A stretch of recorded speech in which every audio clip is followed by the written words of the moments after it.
Hi, I'm Matt. And I'm Esther. We're the pastors of C4 Church. What you're about to see is the message from our Sunday service. If this message speaks to you in any way, we would love it if you could leave us a comment, a like, or subscribe to our channel. It helps us out massively. Thanks for watching.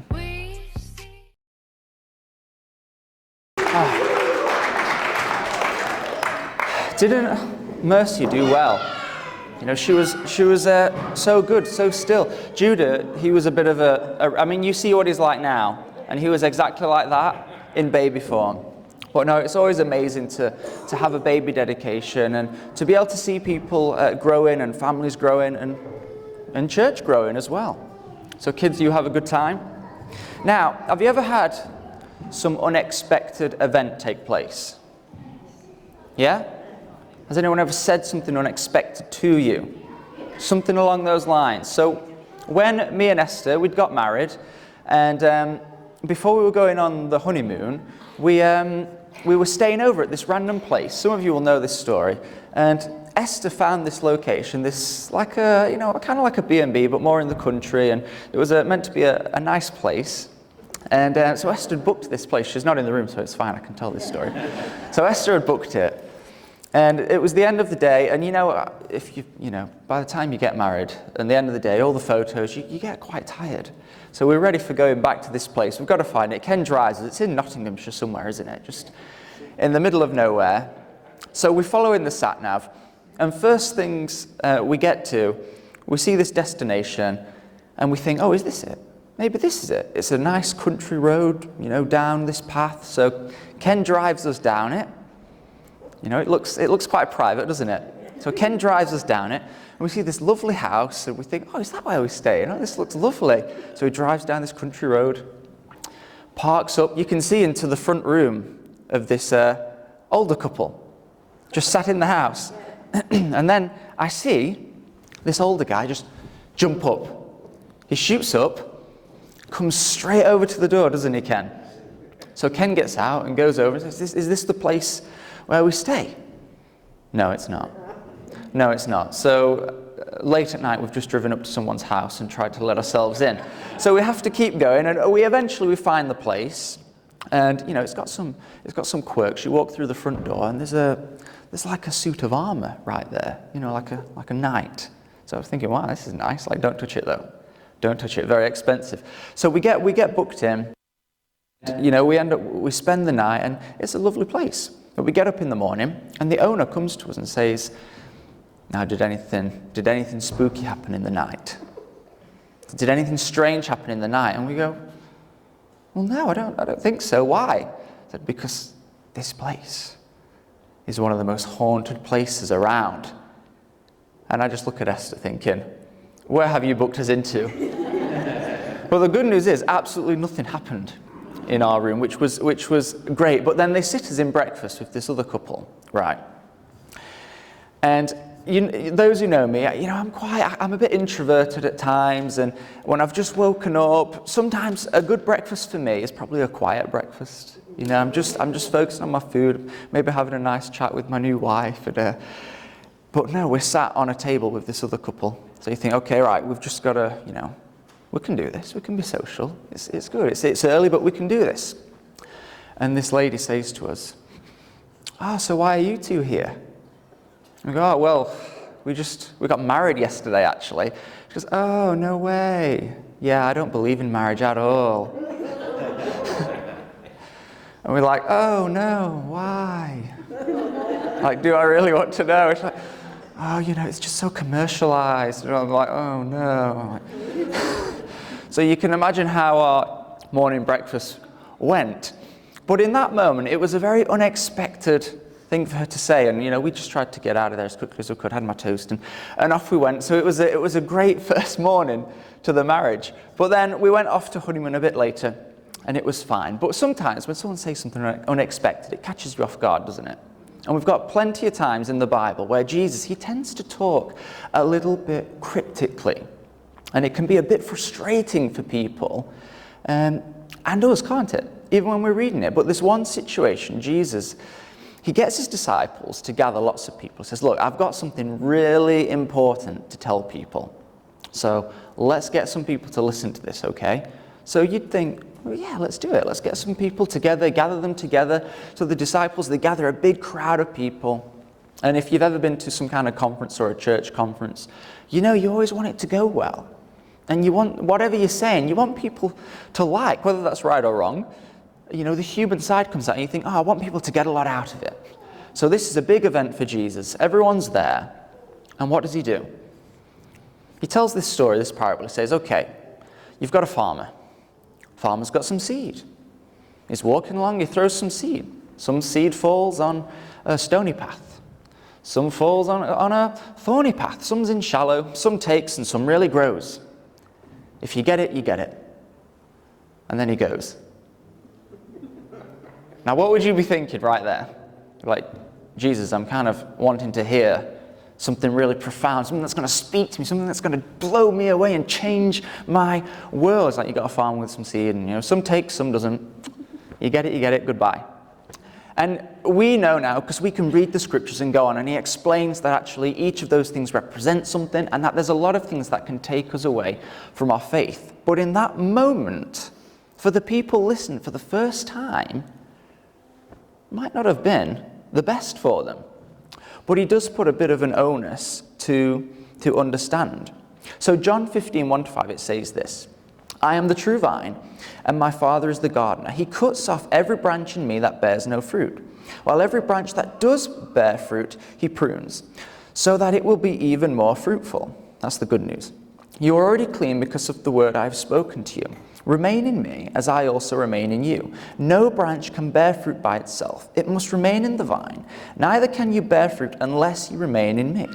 I am the vine, you are the branches. If you remain in me, and I in you, you will bear much fruit. Apart from me, you can do nothing. Did we get that? So he's the vine, and we've got to remain in him. So I've just got a few points. The first point is that community matters. I think when we're together, we really are stronger. I know it's just a little bit of a slogan, stronger together, but in this season of life, with what we've been going through as a family as well, community has made all the difference. Having people just give a kind word or speak into something or help with something has made such a difference. So when we look at the Bible, this is what it tells us to be like. That this is our community, this is our church, that we need to carry each other's burdens, look after each other, be there for each other. It can be a tough thing to do. We don't always get it right as people, but that's what we want to strive for. When you are winning, I'm winning. When you're feeling bad, I'm feeling bad. We want to be together. Does that make sense? Now, from my criminology degree, those who know me know I've got a background in criminology and some roles in the justice system. And when you're looking at criminal behavior and things like that and rehabilitation, we've got this little thing called the maladaptive pattern. Everyone say maladaptive pattern. Maladaptive pattern. Now, what researchers find is that there's a really high reoffending rate in our country, for those who know or don't know. And what researchers find is it's very difficult when someone is coming out of prison or that kind of environment. It's quite difficult to then change the whole pattern of behavior. And can anyone guess why that might be? Because what's called the maladaptive pattern is people are going back to an environment that is not encouraging them to be any different. Makes sense, really, doesn't it? It's quite easy. So they're going back to an environment which all of a sudden there's all this influence pushing them to be a certain way. And we all like to think that we're very strong-willed, we're very sovereign in our minds, and that we can all be trendsetters. But the reality is, we can all be quite pressured and influenced all the time. And if you take yourself out of one environment and put them into another, people do studies on this, it only takes a certain amount of time before you may even start to adopt the behaviors or the ideas or the trends of that group. Not every single person, but essentially pressure is a real thing, and it's quite tough. So we've got to make sure we're in an environment where we're getting the right kind of pressure, the right kind of encouragement, because we're always being taught something, aren't we? Someone's always got an agenda for you. The world, your workplace, your manager, your friend, has always got an agenda for you, but it's about what is healthy, what's going to work. Does that make sense? Yes. And we always have different people that come and go into our lives, don't we? You know, we've got the whole reason, season, and forever. Yeah? So some people, they come into our life for a reason. It's to do something specific or for a season, for a time. You know, some people don't just stay in our lives forever, but some people do. And that's lovely if you get on well with them. So we've got these different seasons that take place, and it's important for us to analyze our own pattern and where we are remaining. Are we remaining in the vine? Does the environment that you find yourself in help you to remain in the vine, or is it something that's saying, why don't we try this out over here? Why don't we remain in there? Now, one of the things I love about our church at the moment, and those who know, we've been through a bit of a journey over COVID, and a lot has changed in our church. And I think we're developing a really nice culture where we genuinely will have some love and care for each other. And I have been in churches in the past where it's been very oppressive, where it hasn't been nice. There hasn't been trust. You didn't want to be vulnerable. You couldn't open up to people because you thought people are holding their stones behind their back. You know what I mean? Like, people are ready to take some sort of offense out on you. And that's not a healthy place to live in. Over time, that doesn't breathe the type of release and encouragement that you want. Because most of us, we want to be healthy, don't we?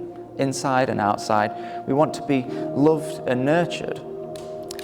But that is why I think it's so important to foster a culture here of being authentic, of being vulnerable, because we all need help at times.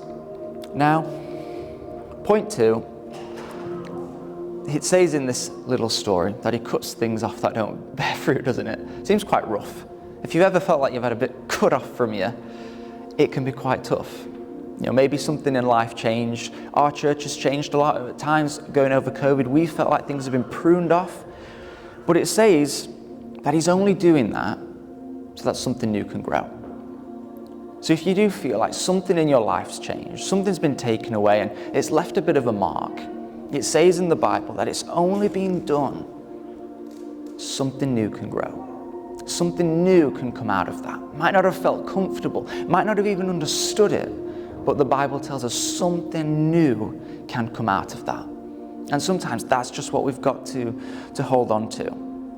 Now, I remember a long time ago when I was at college, I'm just getting older and older, you see.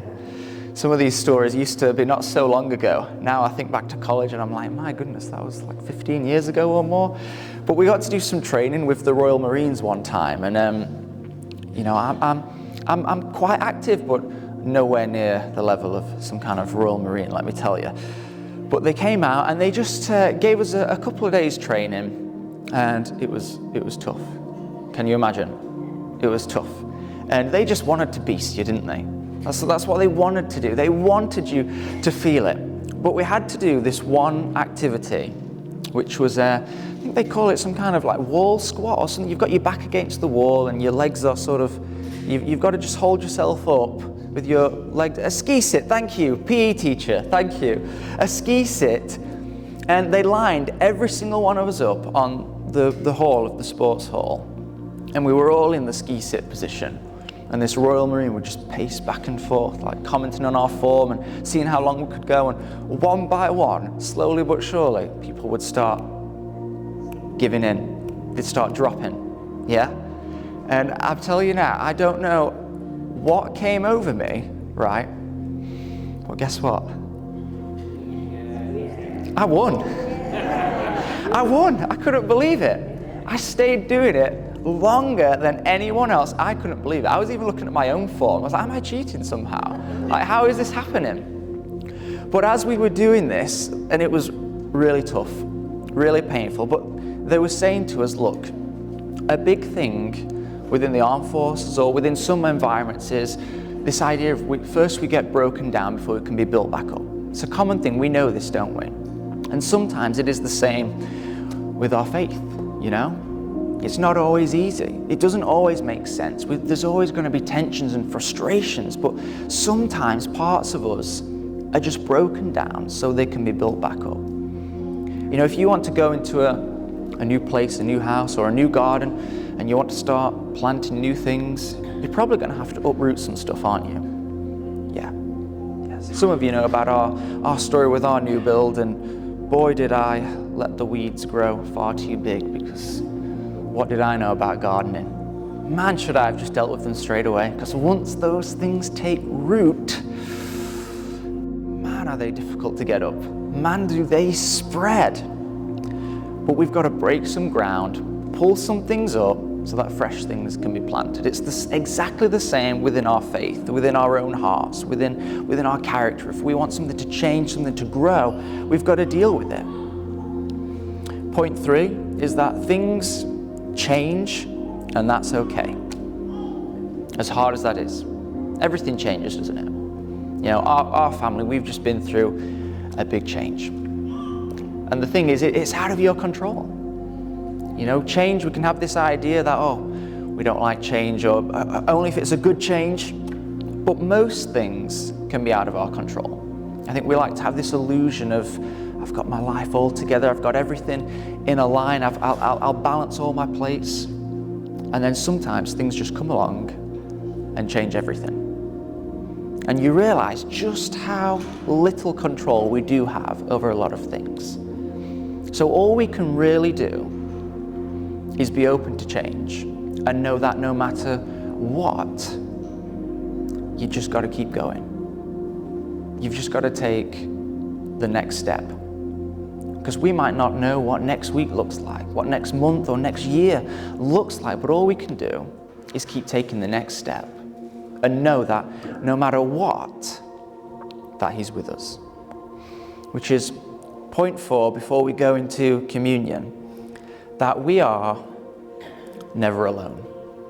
You know, the Bible does tell us again and again that whether we feel it or not, God is with us. Joshua 1:9 says this, "Have I not commanded you? Be strong and courageous. Do not be afraid, do not be discouraged, for the Lord your God will be with you wherever you go." That's a powerful verse, isn't it? Because some days we don't feel like that, do we? Going into our environment, we don't feel like we're strong and courageous. And sometimes we are afraid. But it says, be strong and courageous. Do not be afraid. Do not be discouraged, for the Lord your God will be with you wherever you go. So you don't need to be strong and courageous out of your own strength. It says, be strong and courageous because no matter what, I'm going to be with you. And that is a confidence that we can't really find anywhere else. Because things change. But He remains, for the Lord your God will be with you wherever you go. Matthew 28 says this, "Then Jesus came to them and said, all authority in heaven and on earth has been given to me. Therefore go and make disciples of all nations, baptizing them in the name of the Father and of the Son and of the Holy Spirit, and teaching them to obey everything I have commanded. And surely I am with you always to the very end of the age." So we've got 2 scriptures with a lot of time in between, both saying, I am with you to the very end. Whatever day we're on now, however far we are through in the story, in our chapters, He's with you. And sometimes that's all we can lean on, that He's with us. And I just felt this morning that as a church, God wants to speak to us and remind us that He loves us. That there's so much going on in the world, it's easy to be so discouraged with whatever's going on personally or globally. But God says, I love you, and I've got a plan for you. It's not always easy. It's not always comfortable. Sometimes things are going to be pruned back as a church. Things will be pruned back as an individual. Things can be pruned back, but it's because I want to grow something more. And I believe that we will see more to come. That He is with us no matter what. In a moment, we're going to go into communion. And we do this most weeks here. The way we do it is I'll hand it out. People can feel free to come, grab some, and just head back to your seat and just have a few moments with you and God and take communion in your own time. But I would really encourage you, first, we give thanks for what it means. And communion is known as the New Covenant, where those who put their faith and trust in what was accomplished in the cross and not in their own works is made new and right and enter into His family. The Bible says those who repent of an old way, they turn from an old way and put their faith and trust in Him, they're made new and right and enter into His family. And just have a few minutes giving thanks for that, but then praying, saying, God, You're with me. What needs pruning? Where can I grow? What do You want from me this year? What do You want from me this week, this month? How can I be Your hands and feet? How can I be Your hands and feet in this church, in this community, in my friendship groups, in my workplace? How can I bring some of Your kingdom to this earth? Does that make sense? And I just encourage you to be bold with that and be bold with your prayer life. You know, I remember a pastor once said, if all your prayers were answered, would it change your life or would it change everyone's life? You know, be bold with your prayers. Are our prayers just? Have they been reduced to just what do I see and know? Or can we believe that God's kingdom actually can break out in this nation, in this world, that we could see some of the love and grace, the healing power that people need to just overflow in this place, that people would know He's with them and He loves them. Now, we're going to go into communion.